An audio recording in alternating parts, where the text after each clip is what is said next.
I think pretty much everyone and their mothers has at least heard of Spirited Away, or has seen some images of it. I mean, I'd go as far to say it's probably Studio Ghibli's most popular film. I mean, it won the Oscars. It kind of put them on the map in terms of branching out to the international market. A lot of people just found out Studio Ghibli through Spirited Away. It's an amazing film, it's a beautiful narrative, and recently, there have been some stage plays made. A little while ago, I saw that My Neighbor Totoro was a stage play. I saw it advertised. I never went to see it, even though I really wanted to. A lot of people said this show, this stage adaptation of My Neighbor Totoro was genuinely fantastic, and I was like, how have they done that? How have they transferred this Ghibli film into stage? And it turns out it can be done pretty well. Fast forward to now, and Spirited Away has indeed hit the stage. I am very interested to see how this is going to be done. And what's more, I am actually going to go and see it. So the date is the 23rd of May right now, and I'm going to go and watch this show tomorrow. I'm really excited. It should be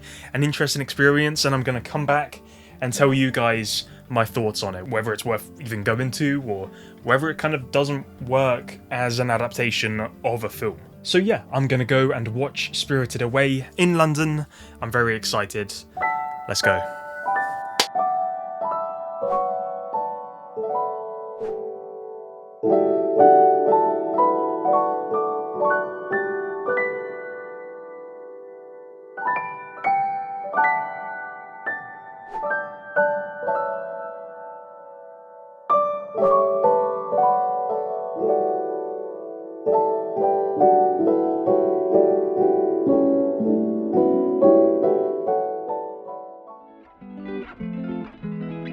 Okay, I'm back.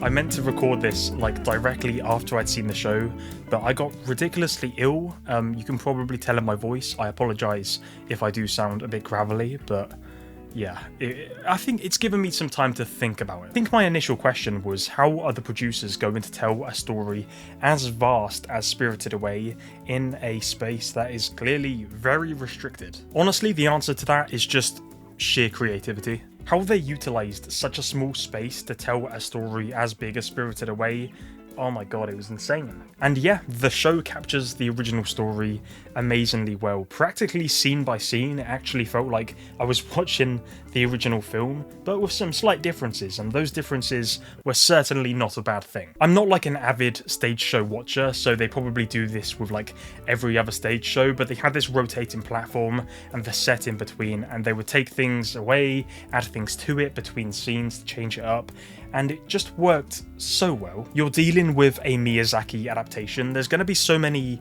fantastical elements involved, and the way they used practical effects to handle those things was really clever, like genuinely innovative. And you get this with a lot of stage shows as well. You get stuff like Wicked and The Cursed Child, where they use practicals to deliver on these effects. For a lot of the time, you are definitely encouraged to let your imagination do the work, which is pretty easy after you've seen the original film. Like, you know what happens, so it's not hard to put together. For anyone who hasn't seen Spirited Away, it's definitely still a worthwhile watch, and it's not hard to follow on with. The actors do an amazing job transitioning between scenes and keeping it flowing whilst, still sticking to the source material. Someone who doesn't know Spirited Away might get confused here and there, but I don't know. I have no place to say, considering I, like many people, have seen Spirited Away a lot of times.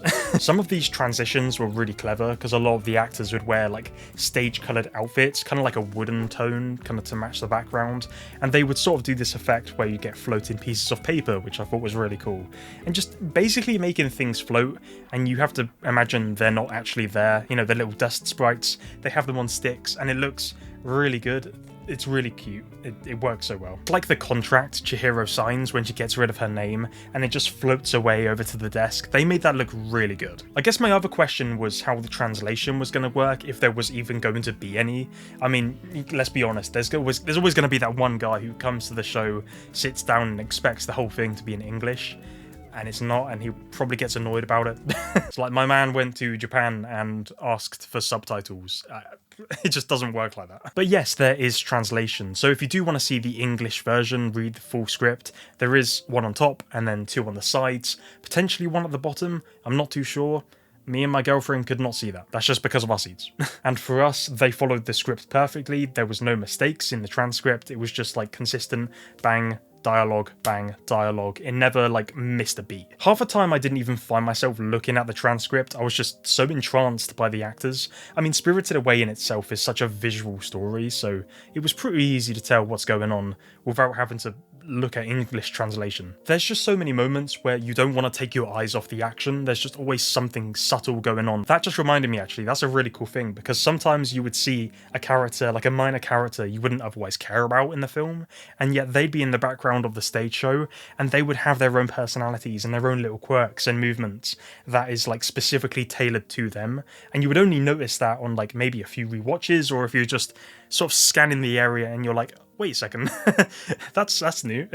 So that was kind of cool. You might wonder how all of the actors handled all of these unique characters, and aside from the costumes, which were unbelievably good, the actors added their own style to the stage play. They are aware you are watching something that isn't a film, so it's like, how do we handle this in a good way? And they take Spirited Away very slightly into a comedic route, but it doesn't take away from the overall tone of the story. It doesn't take away from anything. It just honestly made it better. To me, it actually made it so good, and it was so clever to take it in this direction. There were so many moments where they just got the whole crowd laughing at these like tiny character quirks, and I think anyone who has seen the show can agree on the best spin. The thing everyone had zero expectations for, which actually turned out to be one of the biggest highlights of the play. And that was, of course, the Kashira heads. If you haven't watched the play, don't worry, I'm not going to spoil it, but it is hilarious. It's so good. How they did the heads, you will laugh 100%, because it's so good. And that's the thing, for those who have seen it, how else were they going to do that? This was the best way they could have possibly gone around doing this. I found the heads kind of annoying in the film anyway, so giving them this type of spin in the live action, I actually prefer this variant over the original story. So aside from the strong acting, the choreography was insane. Like, the blocking is exactly what you would have expected from a bunch of talented actors who are to this caliber. No Face was clearly played by a very skilled dancer, because the second they start kind of doing their transformation, you get their erratic movements in, you immediately realise how much control this person has over their body. They made themselves freak out in like such an abnormal way, and it brings this whole new dimension to No Face, because they can take it to a different sort of place. They can actually make it physically more out there, I guess, and more expressive. I actually liked No Face more in the stage play. I loved how a lot of characters could just be assembled and disassembled like at a moment's notice. This kind of goes for No Face and the dragons and Yubaba especially, in which the actors surround them and actually put them together. So when Yubaba goes into her sort of angry witch state, her head actually gets put on, and it's like 5 times the size. It looks amazing. And it's like, it's so meticulously done, because I think if one eye was out of place or the jaw hung down a bit too much, it would have looked really weird. So clearly there was a lot of time practicing that. I can't imagine how many times they've put those faces together. Chihiro herself is like the perfect encapsulation of who we see in the film. I love her motion, her physical motion especially, like in the stealth scenes where she's sneaking around, you know, going into the boiler room and she's like slipping up on the stairs. She does it so well, she sells it amazingly. I think there's 2 Chihiros that do the stage play, which makes a lot of sense. As an actor, it can get extremely exhausting, so you have to rotate around. It's a bit of a gamble to see like which Chihiro you get, which is a funny sentence in itself, but I believe I had this actor. I think so. I'm like 80% sure it was her. So there was a slight downside, as there is with everything. Nothing is perfect in life. Well, it's no fault of the actual show itself.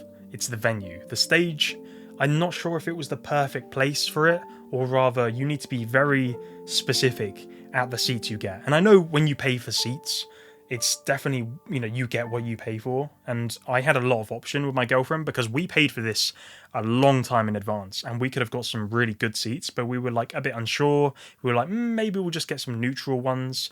No, with this show, you should absolutely spend as much as possible to get to the very front of your row, or either the bottom, the second one up, the third one up.